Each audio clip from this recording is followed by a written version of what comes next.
I'm Luke, and I fix old houses on the edge of Mercer Creek. 6 months ago, Rachel told me I was too quiet to keep, and I believed her. Then one night in late October, the wind tore shingles off my roof, and at 11:47, someone knocked on my door. I opened it and found Charlotte Shaw standing in the rain with a leather suitcase in her hand. She was Rachel's best friend, and she said she had nowhere else to go. Mercer Creek isn't a big place. It's the kind of town where people know what you drive and where you buy your coffee, and they remember who you used to sit with at the diner. I moved here 8 years ago when my uncle left me his house. It needed a new roof, new wiring, and floors that didn't groan like an old man getting out of a chair. I fixed it piece by piece. That's how I learned finish carpentry. I started with the porch railing, then the kitchen cabinets, then the built-in bookshelf in the living room that still holds my uncle's old paperbacks. I work for a crew called Mercer Restoration. We take old houses families have let go and bring them back. I hang doors, fit trim, sand hardwood until it feels like glass under your palm. It keeps my hands busy and my mind occupied, and at the end of the day, I can see what I made. That matters to me. Crops don't care if you're handsome or broken, and neither does a door that needs hanging. Measure twice, cut once, and it fits. I liked that kind of fairness. Rachel didn't. Rachel was a dental hygienist at the clinic on Main Street. She smiled at everyone. She had that way of making a room feel smaller just by walking into it, like the air got warmer and louder all at once. We met at the hardware store 3 years ago. She laughed when I explained quarter-round molding, said I made it sound like poetry. I didn't think it was poetry. I thought it was just true. We dated for 2 years. She wanted me to talk more at parties, to wear shirts without sawdust, to take her to city dinners where the menu didn't fit on one page. I tried. I bought button-downs in Lansing. I sat through a dinner where the waiter explained the fish like it was a person he knew. But I'm not built for noise. I'm built for quiet rooms and work that leaves a mark you can touch. 6 months ago, on a Tuesday in April, she sat at my kitchen table and said she needed more. She said I was too settled, too much like the furniture I built. Solid, she said, but unremarkable. She didn't want to wake up at 40 and wonder what she had missed. I didn't argue. I helped her carry her boxes to the car. The last thing she said was to keep the spare key in case she forgot something. I kept it on the hook for 3 weeks before I threw it in the drawer. After that, the house got smaller. Not because the walls changed, but because the space she used to fill was empty in a way that felt pointed. I stopped going into town on Saturdays. I stopped answering calls from numbers I didn't know. I started working longer hours, taking jobs that didn't need to be rushed, because coming home to a dark house at 8 felt better than coming home at 5. I saw Charlotte sometimes. She was Rachel's best friend since high school, the kind who remembers your birthday and knows how you take your coffee. At gatherings, Charlotte would ask about a project I was working on, and she would actually listen. She noticed things Rachel didn't. The way I sanded a joint until it disappeared. The way I brought my own level to a job site because I didn't trust other people's tools. I thought she was just being polite. People who are kind often look like they're being polite when you're not used to kindness without a price. That was my life on the night the storm came. Quiet, small, controlled. I had built it that way on purpose, the same way I built anything else. Measure twice, cut once, and don't leave any gaps where the cold can get in. I didn't know yet that the cold was about to walk right through my front door. Late October in Michigan doesn't warn you before it turns. The afternoon had been gray and still. By 9, the power was flickering. I boarded up a loose window in the back bedroom and checked the generator. I expected to be alone until morning. That was the plan. The storm didn't care about my plan. At 11:30, I heard tearing paper above my head. I went outside with a flashlight and found 3 shingles in the grass, dark and curled like dead leaves. The sky was green-black and heavy. Rain was coming sideways. I was pouring water in the kitchen when the knock came. 3 soft raps. Pause. 3 more. I almost didn't answer. 6 months of training myself to expect nothing had made me good at ignoring sounds. But the rhythm wasn't right. It wasn't urgent. It was careful. Like whoever was out there was trying not to frighten me. That made me frightened. I pulled the door open. The wind hit me first, cold and full of rain. Then I saw her. Charlotte Shaw was on my porch in a coat that wasn't warm enough, her dark hair plastered to her face, water running off her chin. She held a leather suitcase in both hands, brown and scuffed at the corners, the kind that belonged to someone who traveled by train in another decade. Her lips were pale. She was shaking so hard I could see it in the porch light. "Luke," she said. Her voice was smaller than I had ever heard it. I didn't ask why she was there. I didn't ask where Rachel was. I just stepped back and said, "Get inside." She crossed the threshold and I closed the door against the storm. The house felt different immediately, not because she made a sound, but because the air moved around her. She set the suitcase down by the door and a puddle formed on the floorboards. I handed her the towel from the hook. She took it without looking at me and pressed it to her face. "I'm so sorry," she said into the towel.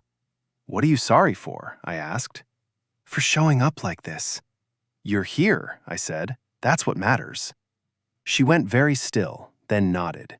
I didn't know yet what she had left behind. I didn't know her car was stalled 2 miles back on Creek Road, or that she had walked through water up to her ankles.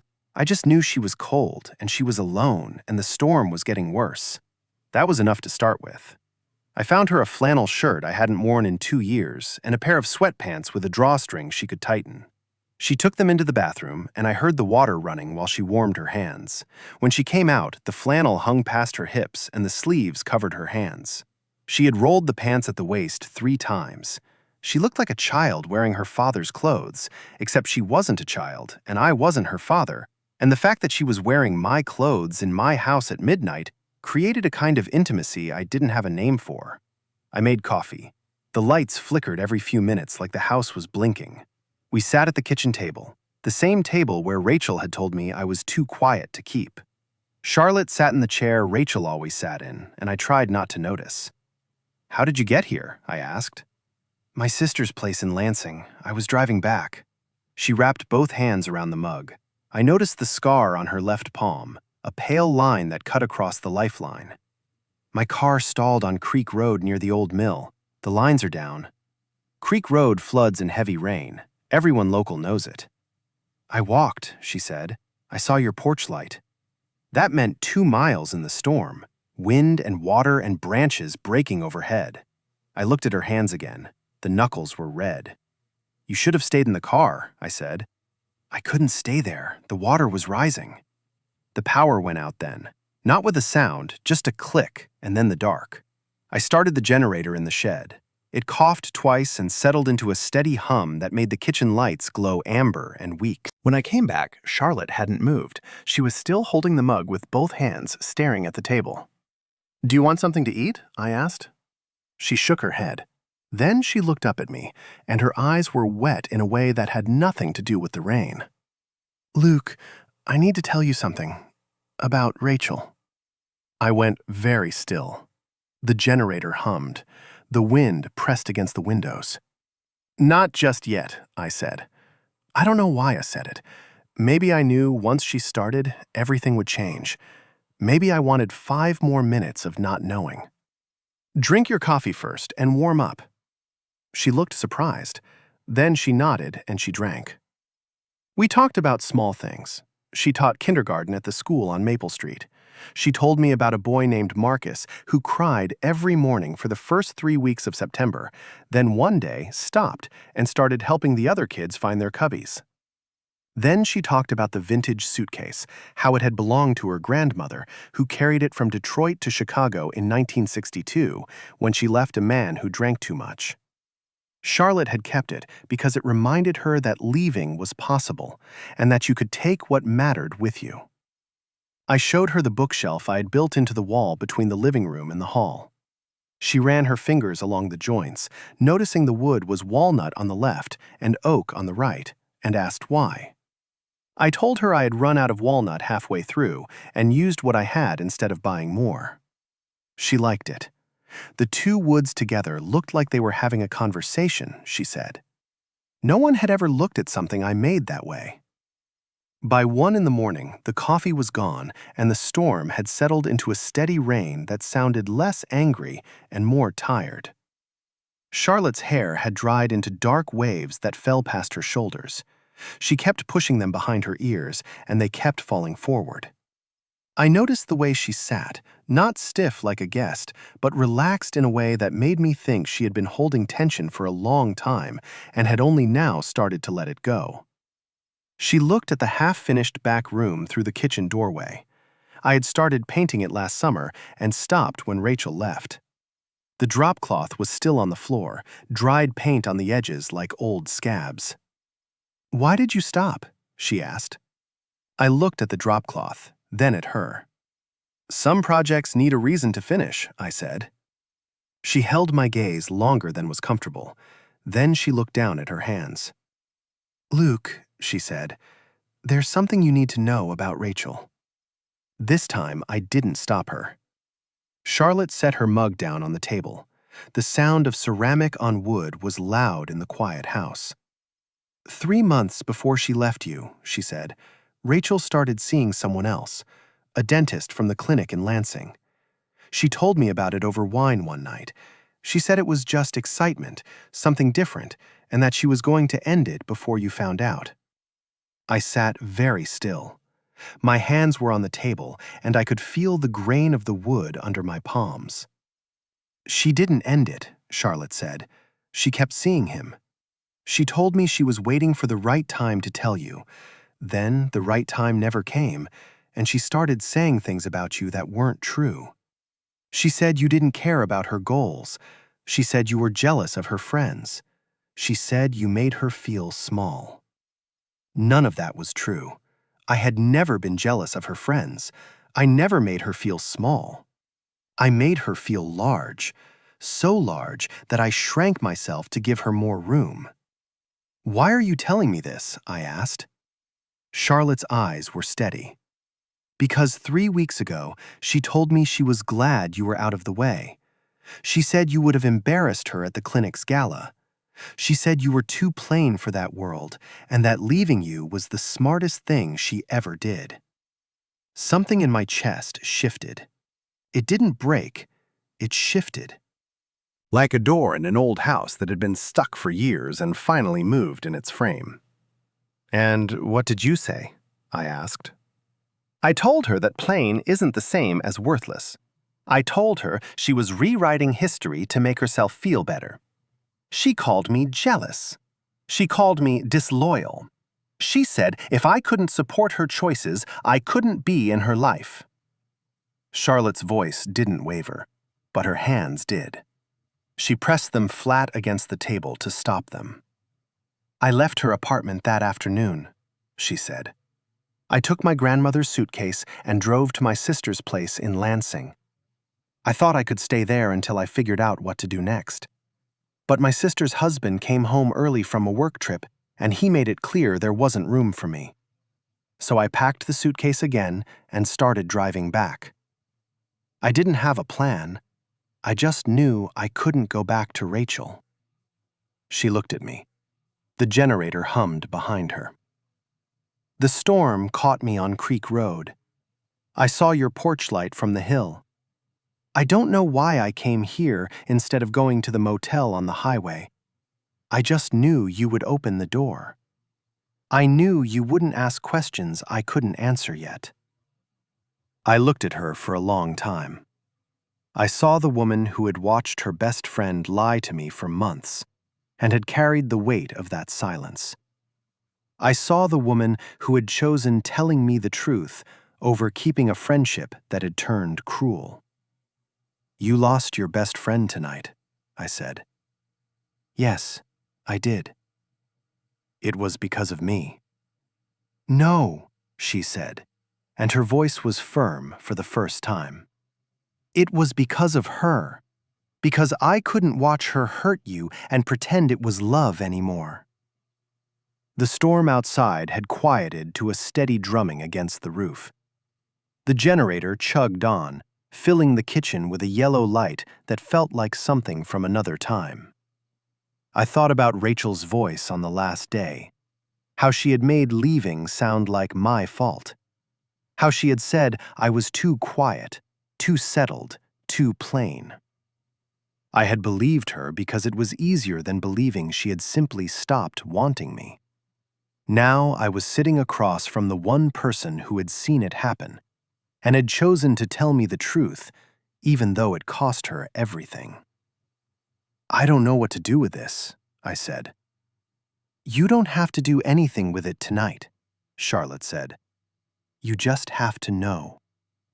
I nodded. The knowledge didn't heal anything, but it changed the shape of the wound.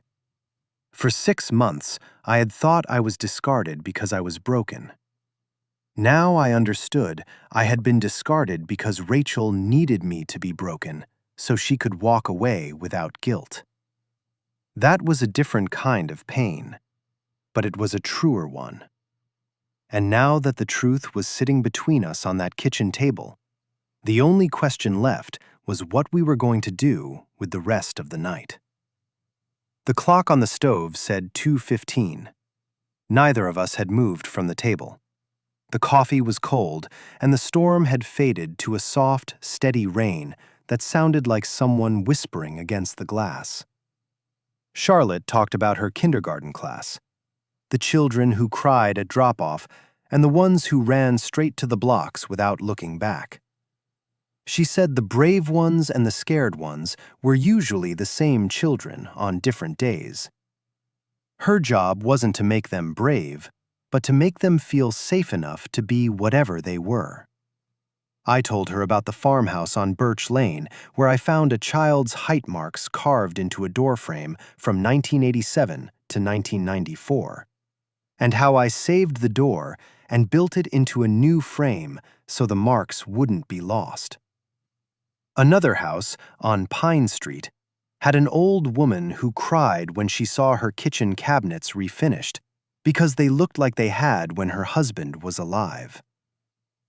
Charlotte listened the way I wished someone had listened to me. She didn't interrupt with advice. She just nodded, and sometimes she asked a question that showed she had heard the part I hadn't said out loud. At 3 a.m, she stood up and walked to the window. The rain had stopped, but the world outside was still dark and wet, the trees black shapes against a gray sky. "I should let you sleep," she said. "You should take the bedroom," I said. "I'll take the couch." "The couch is too small for you. You're 6 feet tall, and it folds you in half." "I've slept on worse." She turned from the window. "The bed is big enough for both of us, fully clothed, back to back, with a foot of space between us." I should have said no. It was the smart thing to say, but I was tired, and the house felt different with her in it, and the idea of lying awake on the couch while she slept in the room where Rachel used to sleep felt wrong in a way I couldn't explain. "That sounds all right," I said. We went into the bedroom. I changed in the bathroom while she settled on the far side of the bed. When I came out, she was under the blanket with her back to me, her hair spread across the pillow like ink on paper.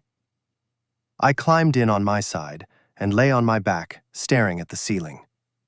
The foot of space between us was the loudest thing in the room.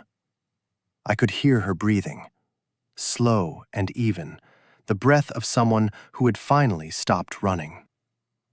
I lay there and listened, and I thought about all the nights I had lain in this same bed alone, staring at the same ceiling, listening to the same silence.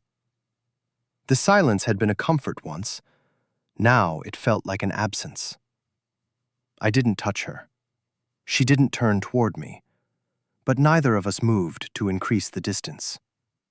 The foot of space remained, charged and alive, a question that neither of us asked and neither of us answered. I fell asleep listening to her breathe. It was the first time in 6 months that I had fallen asleep without feeling like I was sinking. I didn't know what the morning would bring, but for the first time in a long time, I wanted to find out. I woke before the sun. The gray light that came through the curtains was the color of old pewter, soft and uncertain. Charlotte was still there. She had turned in her sleep, and now she was facing me, one hand under her cheek, her mouth slightly open. The foot of space was gone, not because anyone had moved toward anyone, but because sleeping bodies find their own geometry. I lay still and watched her for a moment. Not wrong, exactly. More like seeing something you had walked past 100 times and only now noticed was beautiful.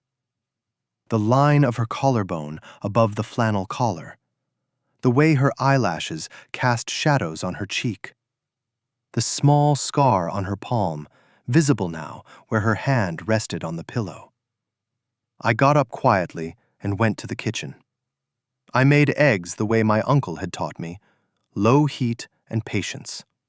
I made toast and coffee. I built a fire in the wood stove, and the dry wood caught with a sound like applause. The house began to warm. The smell of coffee and burning oak filled the rooms. Charlotte appeared in the doorway, wearing my flannel shirt and her own jeans, which she must have dried by the heater. Her hair was loose and tangled, and she pushed it behind her ears in a gesture I was starting to recognize. "You can actually cook," she said. "I only cook breakfast. Everything else is a disaster." She smiled. A small smile, tentative, like she wasn't sure she was allowed to be happy yet. But it was real. We ate at the kitchen table. The same table where Rachel had ended things. The same table where Charlotte had told me the truth. Today, it was just a table, and the eggs were just eggs, and the coffee was strong and hot. Charlotte ate slowly, savoring each bite so carefully that I realized she hadn't enjoyed a meal in a while. After breakfast, she helped me wash the dishes. We stood side by side at the sink, her hands in the soapy water next to mine. Our elbows touched once, and neither of us pulled away. She looked out the window at the garden I had started last spring and abandoned when Rachel left. The beds were overgrown with weeds, but the raised frames were still solid. "I could help you with that," she said. "The garden. I grew up with my grandmother's tomatoes. I know how to pull a weed and when to leave something alone." I looked at the garden, then at her. "I'd like that," I said. The storm had passed. The roads would be clearing. The outside world would come back with its expectations and its noise, and we would have to decide what to tell it. But for that morning, in that kitchen, with the wood stove popping and the dishes dripping in the rack, the world outside felt very far away. That was the moment I realized I wanted her to stay. Not because she needed shelter, because I wanted to see what we could build in the daylight. It happened at 10 in the morning. I was on the porch, checking the shingles the storm had torn loose, when I heard the car.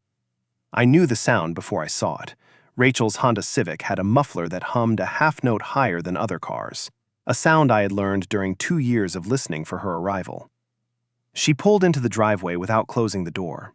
She was wearing the blue coat I had bought her for her birthday, the one she said made her look like a traffic cone, but wore anyway. She walked up the path with her phone in her hand, looking at the screen, not at the house. She still had the spare key. She still walked like she lived here. She pushed the door open and walked into the kitchen without knocking. She stopped when she saw Charlotte. Charlotte was at the sink, washing the breakfast dishes in my flannel shirt, her hair still damp from the shower. She turned, and soap dripped from her hands onto the floor. For a moment, no one spoke. The refrigerator hummed. "What the hell is this?" Rachel said. Charlotte dried her hands on a dish towel. "Rachel, please stop." "Don't you Rachel me. What are you doing here? In his house, in his clothes?" Charlotte's voice was calm. My car stalled in the storm. I needed help. Rachel laughed, a short, sharp sound, not happy. You needed help, at midnight, and you came to my ex-boyfriend's house. That's convenient. It's not like that, Charlotte said. Oh, I know exactly what it's like. You've been waiting for this. You've always been jealous of what I had. And now I'm supposed to believe you just happened to get stranded and happened to walk 2 miles to Luke's door? I stepped into the kitchen from the porch. Rachel turned to look at me. Her face was the same face I had loved, but the expression on it was cold and territorial, the look of someone who didn't want something back, but didn't want anyone else to have it. Luke, she said, tell me you see what's happening here. I see it, I said. Then tell her to leave. I looked at Charlotte. She was standing very still, the dish towel twisted in her hands. She wasn't looking at Rachel. She was looking at me. No, she can stay, I said. Rachel blinked. What do you mean? I said no. Charlotte stays as long as she needs to. The silence that followed was heavier than the storm. Rachel's mouth opened and closed. She had never heard me refuse her. In 2 years, I had never raised my voice, never pushed back, never told her no. I had measured myself against her needs and found myself wanting, and I had accepted the verdict. You don't mean that, Rachel said. You're angry. You're confused. She's manipulated you. She told me the truth, I said. That was something you never did. Rachel's face changed. The coldness cracked, and underneath it was something uglier, something scared. Fine, you can keep her, she said. But don't come crying to me when you realize she's just as bored as I was. You're too quiet, Luke. You're too plain. You're too much like this house, solid but unremarkable. No one stays in a house that doesn't surprise them. Charlotte stepped forward. That's enough. No, it isn't enough. It's the truth. You know it and he knows it. He's broken, Charlotte, and you can't fix him. Rachel turned and walked out. She didn't close the door. The sound of her car starting was sharp and brief, and then she was gone. I stood in the kitchen and looked at the open door. The air that came through was cold and clean, the smell of wet earth and pine. I walked to the door and closed it. The click of the latch echoed through the quiet house. Charlotte was behind me. I could feel her there, not touching, just present. Are you all right? She asked. I turned around. She called me broken. I know she did. She's wrong. Charlotte nodded. I know that too. I walked back to the kitchen table and sat down.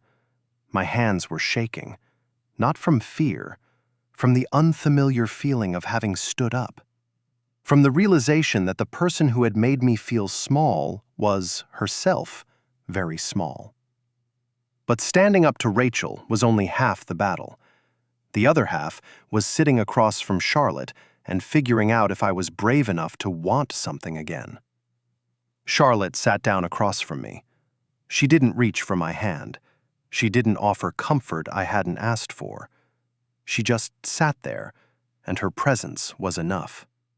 She was scared, Charlotte said. What was she scared of? Of seeing you whole. When she made you feel broken, she got to be the one who was strong. If you're not broken, then she has to face what she did. I thought about all the times Rachel had corrected me in front of her friends, all the times she sighed when I talked about a project, all the times she made my quietness feel like a failing instead of a feature. I let her do it because I loved her, and because I thought love meant making yourself smaller so the other person had room to grow. I believed her, I said. For 6 months, I believed her. That doesn't make you weak, Charlotte said. That makes you loyal. Loyalty outlasts its reason sometimes. It keeps walking even when the road is gone. I looked at her, and the morning light coming through the window caught the edge of her hair and the curve of her cheek. She looked tired, but she looked clear. She looked like someone who had told the truth and was still standing. "I'm not broken," I said. "I was just with someone who needed me to be." Charlotte smiled. It was the first real smile I had seen from her, the kind that reached her eyes and changed the shape of her face. "Will you stay for lunch?" I asked. "Yes, I will." "What about dinner?" "Yes, I will stay." "Would you help me finish the back room and the garden?" She laughed, a quiet laugh, but it filled the kitchen. "I thought you'd never ask." I reached across the table. I didn't kiss her. I just took her hand, the one with the scar, and held it the way she had held my calloused palm the night before. Her fingers were warm. They curled around mine like they belonged there. "There's something I need to do first," I said. I went to the drawer by the door and found Rachel's spare key. I walked out to the creek behind the house and threw the key as far as I could. It made a small splash and disappeared. The water moved on like nothing had happened. When I came back inside, Charlotte was standing in the doorway. She didn't say anything. She just stepped back and let me in. 3 weeks later, the porch railing was finished. Charlotte was planting bulbs in the garden I had abandoned. I watched her from the kitchen window. The house felt the right size again. I didn't have a name for what was growing between us, but I wanted to be there when it bloomed. If you want to know what those bulbs look like in spring, subscribe. Some stories take more than one night to grow.